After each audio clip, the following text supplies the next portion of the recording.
Hello, everyone. I am Aubrie Hollis, and this is Nathan Tan. my partner and I are going to be doing a group presentation over Hinduism and Buddhism. So we are going to start with the three main things we feel these two religions have in common. And then we will go into kind of the origin stories of both for the Hindu and Buddhist. And we'll just kind of talk back and forth um, of our own ideas, what caught our attention, so on and so on. Nathan, do you want to start? Sure. To begin off with the origin stories of both Buddhism and Hinduism. In Hinduism, the origin of the origin of the origin of Hinduism comes from the Indian subcontinent, and it comprises a lot of different things, both beliefs and rituals. Hinduism, the name of Hinduism is relatively new, coming from the British who invaded India in the first decades of the 19th century. But it refers to the to traditions of texts and practices, some of which date to the second millennium BCE or possibly earlier. We're not really entirely sure because of lack of written records from back then. Mm-hmm. But the area there has Hindu traditions and texts coming from very, very long time ago. And the origins behind Hinduism is mostly just from word of mouth, passed down through generations from their spiritual leaders and the leaders of their tribes. And yeah, okay. Okay, I will take the lead on Buddhism and kind of the origin stories. So with Buddhism, and I'm really sorry if I butcher his name, the Buddha, or Siddhartha Gautama, he was a prince in what we now call northern Nepal. And it doesn't really just start with his story in the life of Siddhartha Gautama. It actually starts with his past lives and what got him to the point of where he was in his last reincarnation. It talks about how he reached his enlightenment and how he preached Dharma to starting out with 5 of his closest companions. And they spread the word and it caught on like wildfire, and this thing started in India and it traveled to Japan and all over Southeast Asia and China. Anyways, it's really cool. And it also did start off as an oral tradition, with the Buddhist Council taking into consideration that it didn't need to sorry, I'm having a moment. It kind of keeps the community alive whenever things are taught by word of mouth. And he didn't expect people to. I'm sorry, Nathan. I'm sorry. It's okay. It keeps the community alive because it requires communication between people, wouldn't you say? Yeah. Well, and it's more or less like just kind of if you're trying to attain this like enlightenment and try to end this never-ending cycle of reincarnation, there's a lot of things you need to do. And it's just like to live a just life, live morally, gain knowledge through your spirituality, and kind of just dwell out your desires and the greed, because it's a lot of corruption and all of that kind of stuff. So yeah, that's kind of the big deal on both of those. But I think Nathan and I are gonna kind of dive more into the specifics. Yes? Yeah. Okay. Yeah. Okay, so as we stated, they both started as world traditions. Both of them believe in reincarnation, and reincarnation comes from karma. It's like where you end up is because of what you do now and what's probably happened in the past, so on and so on. So if you do good, you will be given better things in your next life. If you do bad, you're probably going to stay put and your life is not going to be so great. Do you have anything to add? Is that Sure. good for you? Well, specifically for Hinduism, because they have a caste system of the Brahmin or priests, the above all, and then the warriors, then like the merchants and like workers over. And the priestly at the very top. I started with them. Oh, I'm sorry. I'm sorry. And then goes down to like the lowest level of the just daily workers and slaves and laborers. And with karma, the better karma you have during this life means that in your next life you have a chance of being born into a higher caste level. Whereas in Buddhism, Mm-hmm. Where? Oh, that's me. I'm sorry. Okay. In Buddhism, let's see.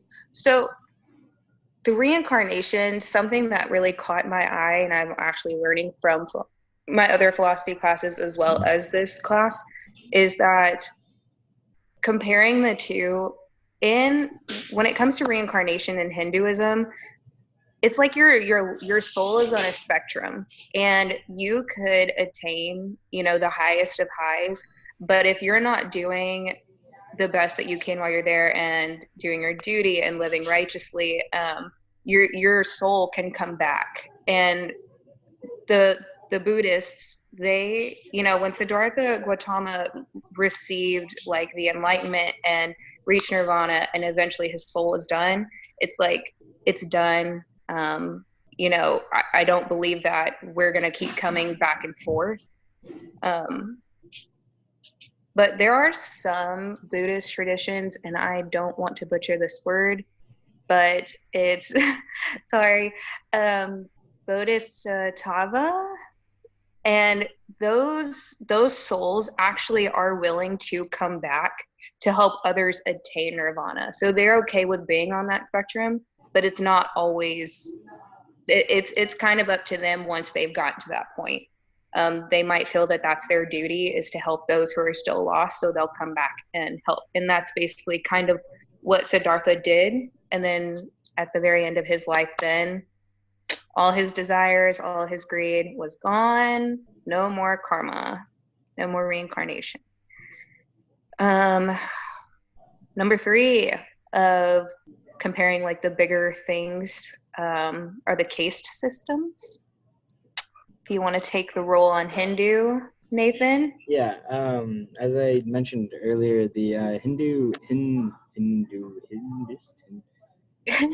the caste system for Hinduism is split into 4 different levels, coming from an origin story of the god Brahma, who created everything, and it's like from his mouth comes the priests, from his arms the warriors, from his legs the merchants and craftsmen, and then from his feet are the workers. And because of that, because that very clear like distinct levels, it's a very, shall I say, segregated community. Being born in one caste level means that you are stuck in that caste level for the rest of your life. There is no actual way to change your caste. It is determined at birth, and if you're born to a lower caste level, the only way to get out of that caste level is to have good karma, die, and be reincarnated into someone of a higher caste. Yes. So I found something in the Vedas, which are actually like the written knowledge, which is like dated back 1500 years before the Common Era. It's broken down into the poetry, the rituals, and philosophy. And in the Rig Veda, which is a part of the hymns and rituals, it talks about the body of the primordial cosmic man. And that's where it's like kind of like the cosmos align and they feel like this self that started in the very beginning. That's kind of where the distinction came from. Like there needs to be a hierarchy in civilization for it to thrive, and we all need to do what we're here to do in that, like to make the community thrive, right? So I just wanted to tack that one on there. I found that in my notes. Okay, and then in Buddhism, when it comes to the caste system, it's actually broken down a little bit further. So they do believe in the caste, as Nathan stated, when it comes to like the Hindus. But in Buddhism, they have in the religious like monasteries and stuff, they have monks and nuns and lay women, which are outside of the monastery, and they have lay men. And the monks and nuns, whenever they come into the monasteries, they renounce themselves of everything. And there's a lot of things that they do to kind of live day to day, which something I read earlier is they will go house to house and beg for their food every morning. And this is how they achieve, or they'll go to house of the lay men, lay women, in the actual caste system, and they'll beg for their food. And with them doing this, it's kind of like it's how they're reaching nirvana. And then by these people giving to others, they're fulfilling their duty, and they're being generous, living right, further into that. But so the caste system is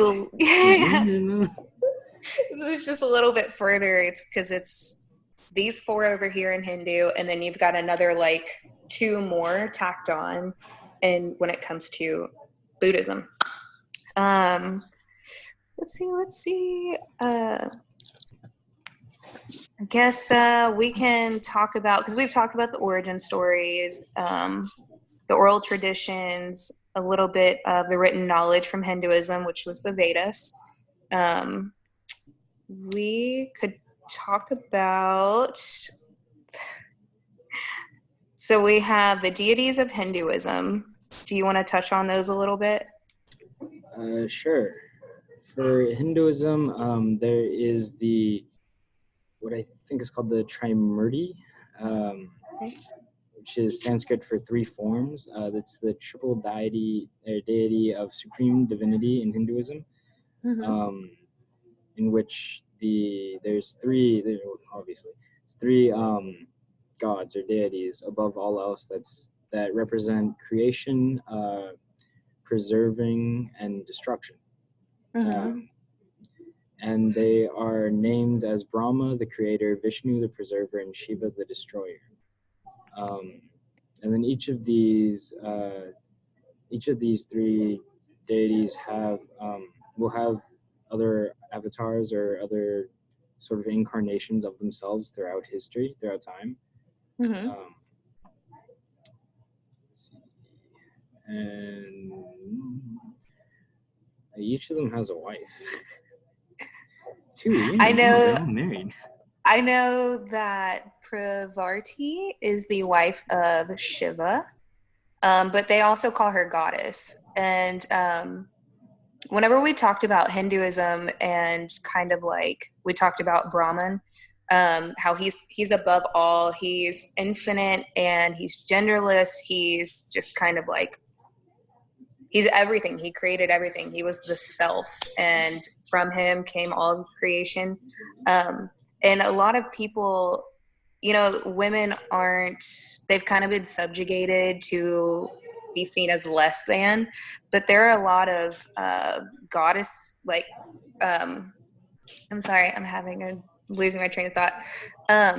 People in the Hindu faith, actually, they worship men, and like they give this deity like a men and a women. So Pravarti was actually called goddess, and she's prayed to for certain things, how Shiva's prayed to for certain things, so on and so on. Just wanted to add that. Okay. All right. So the next thing after the deities, I wanted to go into some of the sacred time for Hinduism and Buddhism. And they're not necessarily the same or focused around like the same types or what we go through in our human life. But sacred time for Hindus, when it comes to worshiping, they don't really congregate. They don't have chairs. They're there to, it's almost like a passing by, but you go in and it's almost like looking at an image, and you're just kind of taking appreciation for your deity at the moment. You might bring offerings and it'll be blessed, and then when it's brought back, that's kind of like, oh, they blessed me, so I'm going to take this back home. Thanks for that. What else? They, like I said, they don't really congregate. They find that sacred place isn't always in a specific area. I mean, though they have that too, but just being in your home, maybe having, I don't want to say shrine because that sounds kind of bad, but having an area where you might light incense, offer food for the day, and maybe hang like an image of them. That's a really good way for them to have like sacred time with their higher being, their deity. And then Buddhism, a little bit of sacred time. They don't really look for a Buddhist presence or like a monk or anything during like marriage, like whenever people get married, or during like a new year, because it's more like an attachment to this life, and you're celebrating things that really aren't meant to get you to your enlightenment or your nirvana. So the whenever a presence of like a monk or someone of the Buddhist community comes to your house, it's more for like death, because they will help the person who is passing on to their next life. They know the correct prayers. They know just kind of, they're more knowledgeable when it comes to the religious sense than people who are just followers or laymen, lay women. So yeah, thought that was interesting. And then there's actually, in the Tibetan Buddhist community, they believe it takes 49 days for your soul to, once it's departed from the body, to reach its next vessel. I thought that was a little fun fact. Do you want to tack on any of those? Let's see.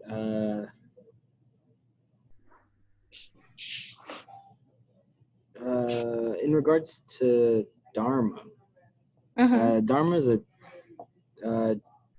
its basic facts for it is that Dharma is a term used both in Hinduism and Buddhism, although it's associated with slightly different meanings for the two. Okay. In Hinduism, Dharma is your duty. It's your role based on whatever caste you're in. And it's to get good karma, you follow your Dharma, whatever it is. Whatever your role is. You do it, and you do it well, and you'll have good karma. Versus in Buddhism, Dharma is the teachings and the precepts that the Buddha has left behind for following generations to study, to learn from. It's not so much your duty as more of a path to enlightenment, which includes, moral integrity and everything. So and then while in Hinduism people can have different dharmas, in Buddhism there's just one dharma. There's the dharma body of the Buddha that teaches them how to be better people. Um, I'm glad you mentioned the Dharma body though, because it's not the same, but um, whenever we talk about like the Dharma form, this actually comes into like when people pass away in Buddhism. Um, it's what the Buddha did, and whenever he told his people that like whenever I pass, I want you to reincarnate me. So I mean, you take that thought and you're like, well, he wants to be put back into the earth. It's like a constant cycle, right? And then they would enshrine his ashes into funerary stupas, and these became like really sacred places for like Buddhist communities. And yeah, took that in. Yeah, in Buddhism, the Buddhist relics and like the remains of the Buddha are really almost considered holy, I guess. Mm-hmm. Uh, and it is, and there are a whole bunch of things. It goes from the literal cremated ashes of the Buddha uh, and of other spiritual leaders to like um, the texts or their specific like quotes or teachings that people have written down, um, and these are just generally considered to be uh, have a greater to be more than just words on or text on a page, but rather have a greater symbolic meaning. Yeah. And people will take the texts and stick them inside little inside the statues of the Buddha and others to transform. It is believed Mm-hmm. to transform the statues from just an artistic representation of the Buddha to a actual representation, spiritual representation of the Buddha because of the texts or relics that are enshrined within the statues. Yes. Um,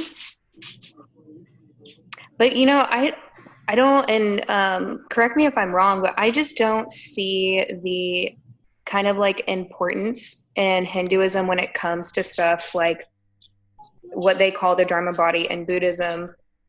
But I don't know if they really believe in like enshrining ashes to, for like a spiritual holy place or like a sacred place. I don't I didn't get that from them. So yeah. Well, Hinduism, they because Hinduism doesn't have one founder or leader, Mm-hmm. whereas Buddhism does. They don't. Um, they can't really take some of these ashes and be like, oh, it's the ashes of the god. Not really. But they're like there's a distinct difference between Buddhism and Hinduism in the fact that Hinduism, your goal is not to seek self enlightenment or better yourself, but rather Mm-hmm. to fulfill the role that you were born with. Um, Yeah. Whereas in Buddhism, it's like anyone can become a Buddhist. It doesn't Yeah. matter what you were born in, you just have to seek self enlightenment and better yourself through the Noble Eightfold Path. Yeah. Um, I'm trying to. I'm sorry. I'm blanking a little bit. It's been a long day. So let's see.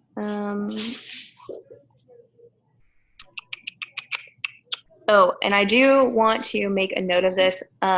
Whenever we post this onto YouTube, I'm going to add both of the books that or Nathan and I have been referencing to for our presentation.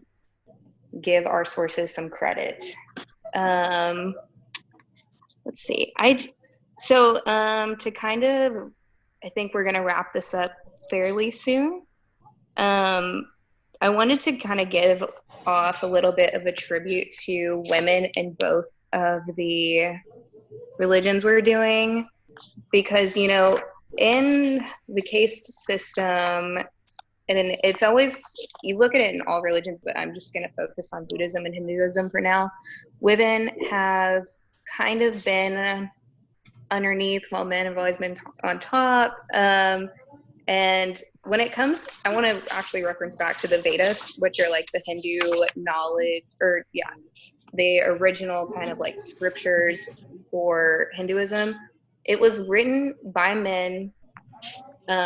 And in that time, culture was so much different. Women didn't really have a place like they do today. But there's some things that kind of caught my eye. And for one of them, in the Hindu faith at this time, like an Orthodox Hindu woman was never to be like independent. She really didn't have that right. And like Nathan has stated, you know, when you're here and you're in your caste, you just kind of do what you have to do to better your community. And people then in the Hindu faith were kind of, they were given so many rules to follow within that, in their systems and stuff, that they didn't really have time to be like, oh, what do I want to do? What matters to me? It's how in a woman's life can I better for my husband. And there's actually a meeting, and it's called auspicious, and it promotes the three goals a woman is to give, like to kind of give to her husband, that she's living a really good life, fulfilling her duty. And the goals are, first off, the duty, which is dharma. Artha is prosperity, and the last is kama, which is sensual pleasure. So you're kind of here to do wifely duties, and that's about it. And it actually did say that in that time, women were given a little bit more, a little more than that, but I think those were just more of the really Orthodox Hindu women. But there were others who were poets and scholars, and they really they had some religious freedom, but not really. But yeah, some of those women are honored now. They just given that in that time. So sadly, you know, you're always loved when your time is up. And then I want to go to a woman who, in this day and age, she did a lot.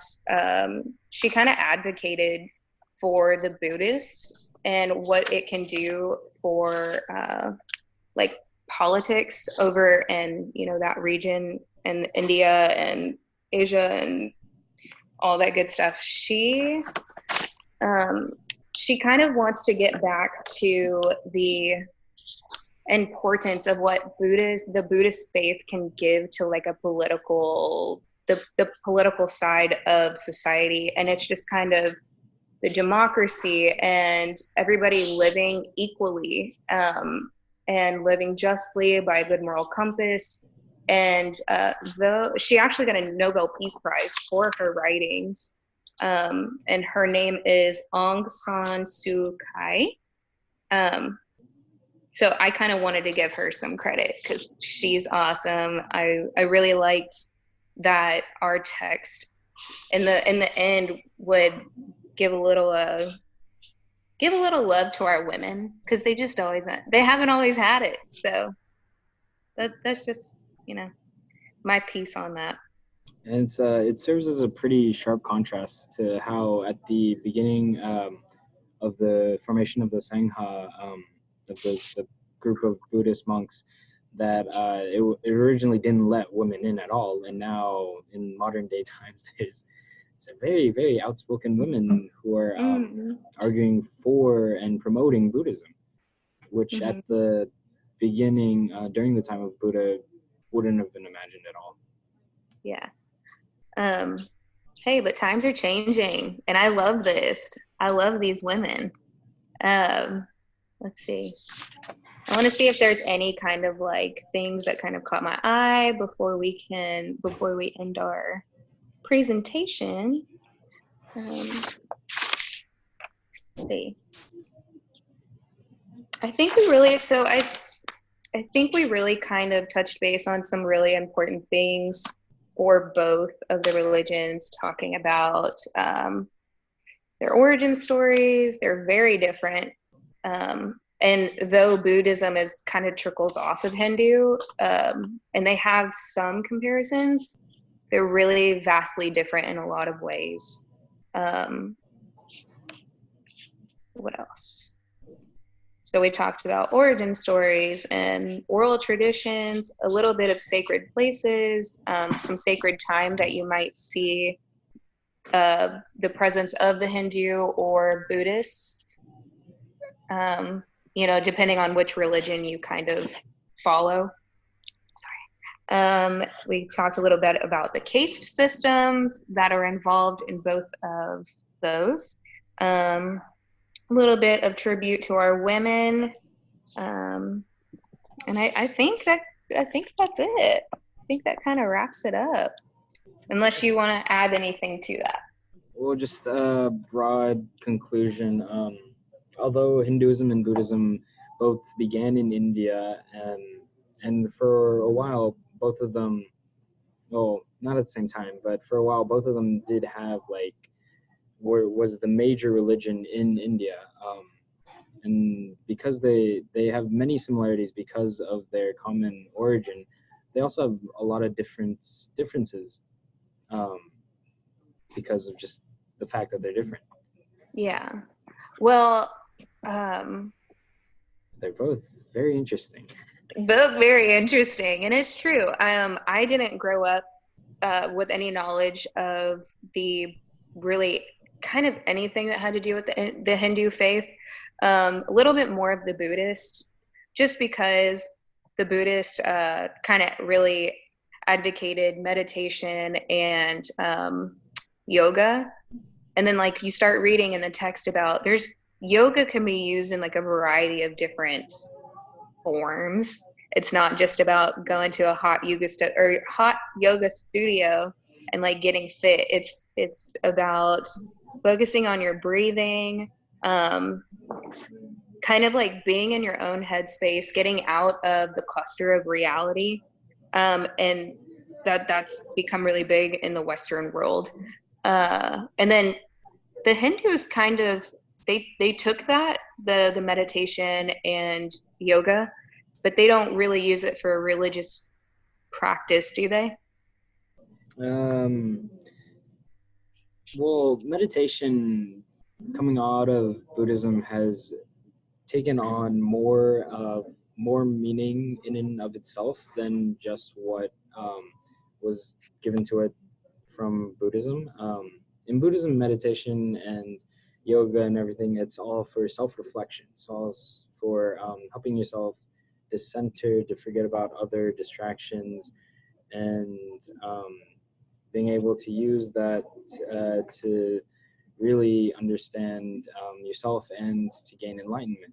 Whereas it's nowadays grown into just being a way to relax, a way to stay fit, as well as just to also distract ourselves, take us away from all the distractions in the world, mm-hmm. and give us some time in peace. Yeah. So I know, how it's come into the Western world and stuff like that. I know people, and this was actually a question that was asked in one of our reading responses, or maybe it was even a discussion post, but it's, like the therapeutic things that meditation can do for society, even when it's not in a religious sense. I don't know. I think Buddhism I think it'll continue to flourish because it offers a lot of different ways to it's good for your mental health. It's good for your physical health. Just even if you're not, its main purpose was meant for religious, spiritual meaning, but times have changed. And if it means getting your mental health back together, I think, advocate for it. It's awesome. But yeah, I think that's what I have to say about that. I think that just about wraps this up. Yeah. Thanks Yeah. for listening, watching, whatever. This was awesome. Whoever happens to watch this. Sorry if there's any mistakes. But like I said earlier, we're gonna add in our sources, making sure we're giving everybody credit. What else? And yeah, Nathan, this was awesome. Thanks for your help. Thanks for being an awesome partner. No problem. Let's wrap it up. Great Let's yourself. wrap it up, dude. Okay.